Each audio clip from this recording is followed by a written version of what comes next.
Hi friends, welcome to Yadbhushan Academy and welcome to 100 Days Guidance Program. ఈరోజు discussion point Indian జోగ్రఫీకి సంబంధించినటువంటి కొన్ని previous క్వశ్చన్స్ని చూద్దాము. మన యొక్క టార్గెట్ 5000 సెలెక్షన్స్లో ఒకరం కావడము. సో డైలీ మీరు తప్పనిసరిగా 8 గంటలు టైంను కేటాయించుకోవాలి రాసుకోవడానికి, అదేవిధంగా నోట్స్ ఏ రోజు ఆ రోజు రివిజన్ చేసుకోవడానికి, ప్లస్ డైలీ టెస్ట్లో ప్రాక్టీస్ చేసుకోవడానికి 8 గంటలు ఖచ్చితంగా అలాట్ చేసుకోవాల్సినటువంటి అవసరం ఉంది. రైట్, కొన్ని ప్రీవియస్ క్వశ్చన్స్ మనము గమనించుదాము. శివసముద్ర ఫాల్స్ ఈ situated on the bank of which river? అంటే కొన్ని ఫాల్స్ అంటే జలపాతాలకు సంబంధించి ఏ నదిన ఒడ్డున ఉన్నాయి అని అడగడానికి అవకాశం ఉంటుంది. కావేరీ రివర్ ఒడ్డున ఇది ఉంది. ఇట్లాంటి ప్రశ్నలు మనకి తరచూ వస్తున్నవి. Next, which of the following soils is formed under typical monsoonal conditions? Monsoonal conditions ఆధారంగా ఏర్పడినటువంటి సాయిల్స్ ఏంటివి అంటే laterite soils. Tides in the sea are caused by, దానికి కారణం ఏంటి అంటే combined effect of moon and sun. ఇట్లాంటివి కూడా అంటే ఇండియన్ జాగ్రఫీకి రిలేటెడ్ ఉన్న కొంత మనకి వీటి గురించి కూడా ప్రశ్నలు అడగడానికి అవకాశం ఉంటుంది. Narmada originates from it's source situated in the state of, ఎక్కడి నుంచి నర్మదా నదికి మూలం ఎక్కడ అంటే నదులకు సంబంధించినటువంటి సోర్స్ ఉత్పత్తి స్థానాలు ఎక్కడ ఉన్నాయి? మధ్యప్రదేశ్ స్టేట్. మనల్ని అడగడానికి అవకాశం ఉంది. The national institute of oceanography is located at, ఇట్లాంటివి చాలా ఇంపార్టెంట్. జియోగ్రఫీకి సంబంధించినటువంటి నేషనల్ లెవెల్ ఇన్స్టిట్యూషన్స్ ఎక్కడైనా లొకేట్ అయ్యి తప్పనిసరిగా తెలుసుకోవాలి. ఇది నేషనల్ ఇన్స్టిట్యూట్ ఆఫ్ ఓషనోగ్రఫీ గోవాలో లొకేట్ అయింది.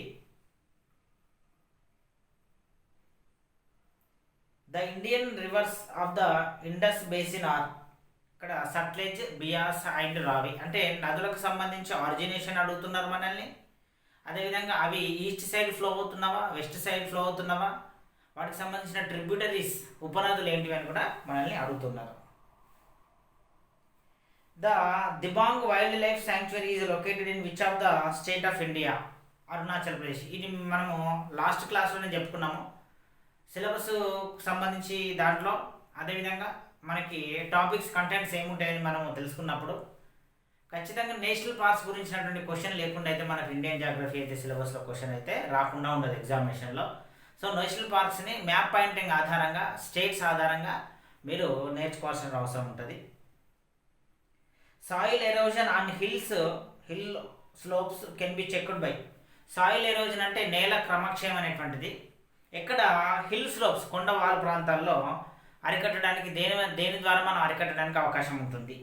అఫారెస్టేషన్ ద్వారానా, టెర్రస్ కల్టివేషన్ ద్వారానా, స్ట్రిప్ క్రాపింగ్ ద్వారానా, కాంటూర్ ప్లఫింగ్ ద్వారా? టెర్రస్ కల్టివేషన్ అంటే ఇట్లా మెట్లుగా గట్ల పెంపకం అంటారు దాన్ని. అట్లాంటి దాని ద్వారా అరికట్టడానికి అవకాశం ఉంటుంది. అంటే ఇట్లా కల్టివేషన్కి సంబంధించి, అగ్రికల్చర్కి సంబంధించి తప్పనిసరిగా ఇండియన్ జాగ్రఫీలో మనల్ని క్వశ్చన్స్ అడుగుతూ ఉంటారు. అదేవిధంగా Indian standard meridian passes through the states of Uttar Pradesh and Madhya Pradesh and Orissa and Andhra Pradesh నుంచి మనకి వెళ్తుంది. Coral reefs in India can be found in, coral reefs కింద ఇచ్చిన ప్రాంతాలు మనకి ఎక్కడ కనిపిస్తున్నాయి? Rameswaram. The Ghodazari wild life sanctuary GWS వీళ్ళు కమ్అప్ ఇన్ విచ్ స్టేట్? ఎక్కడ, ఏ స్టేట్లో కొత్తగా మనల్ని సెటప్ చేయబోతున్నారు దాన్ని? మహారాష్ట్ర. అంటే లేటెస్ట్ న్యూస్లో వచ్చినటువంటివి. Which rock system has the maximum concentration of minerals? ఇది రాక్స్ గురించి తప్పనిసరిగా ఒక ప్రశ్న ఉంటుంది. Dharwar system. Which type of rock usually underlines a karst landscape? అంటే లైమ్ స్టోన్. వీటి గురించి కూడా అడుగుతున్నారు మనల్ని. 2001 పాపులేషన్ సెన్సెస్, 2011 పాపులేషన్ సెన్సెస్ మనకి 2021 ఇంకా రాలేదు కాబట్టి ఖచ్చితంగా 2011 పాపులేషన్ సెన్సెస్ సంబంధించి అంత డేటా మన దగ్గర ఉండాల్సిందే. స్టేట్ వైజ్గా తెలుసుకోవాలి. ఏ స్టేట్లో పాపులేషన్ ఎక్కువ ఉంది, తక్కువ ఉంది, ఏ స్టేట్లో ఎస్సీ పాపులేషన్ ఎక్కువ ఉంది, తక్కువ ఉంది, ఏ స్టేట్లో ఎస్టీ పాపులేషన్ ఎక్కువ ఉంది, తక్కువ ఉంది. ఇట్లా స్టేట్స్ వైజ్గా తెలుసుకోవాలి, యూనియన్ టెరిటరీ వైజ్గా కూడా తెలుసుకోవాల్సినటువంటి అవసరం ఉంది. లిటరసీ వైజ్ కూడా తర్వాత Jaduguda mines are famous for, Jaduguda mines దేనికోసము ప్రసిద్ధి చెందినవి. మైనింగ్ గురించి కూడా తప్పనిసరి ప్రశ్న ఉంటుంది. Uranium deposits. Which type of forests occupies the highest percentage of area in India అంటే ట్రాపికల్ డెసిడియస్, అంటే ఇండియాలో ఉన్నటువంటి ఫారెస్ట్స్ గురించి కూడా అడుగుతున్నారు. ఈ విధంగా మనకు ఇండియన్ జాగ్రఫీలో మనం ఏవైతే టాపిక్స్ రాసుకున్నామో వాటి నుంచి అట్లీస్ట్ ఒక్కటైనా కవర్ అయ్యే విధంగా మనల్ని అడుగుతున్నారు. మ్యాక్సిమం ఒక 5-6 క్వశ్చన్స్ మనల్ని గ్రూప్స్ లెవెల్లో అడగడానికి అవకాశం ఉంటుంది.